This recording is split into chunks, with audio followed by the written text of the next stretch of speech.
Igen. Most nézzük meg a 100 évvel ezelőtti képet. Nézd meg. Igen. Hát, arra már nem kanyarodik be. De tök igazad van, tehát az, hogy centire ugyanaz a kameraszög legyen, és itt nem arról van szó, hogy fordítva a Telex fotója, vagy mit, HVG-nek a fotója, az úgy érezték, hogy ők megsvédelik ezt a híres részkarcot, és majd beállítják ugyanúgy, hanem ez tényleg nagyon nem tűnik véleges. Nézd meg ezt az ágat. Éppen érinti a kéménynek a vonalát. És kettő föl, mint egy metszett tág, így fölfele megy. Nézd. Igen, hát ugyanaz a szög. De, érted? De azért ezt még mindig el kell mondjam rá. 100 év.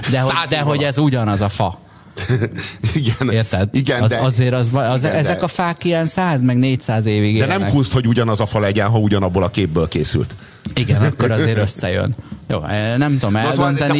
Én ennyit akartam ezen szkepticizálni, hiszek neked. Egyáltalán nem biztos, hogy a Rákai Filip hamisította. Lehet, hogy a Rákai Filip nem ismert föl egy eredeti részkarcot. Asszisztenciája hamisította, és a keze alá tolta. Lehetséges, hogy valamelyik digitális polgári körben hamisították, és a Rákai úgy kapta, hogy ezt ő hitelesnek vélte, de akárhogy is.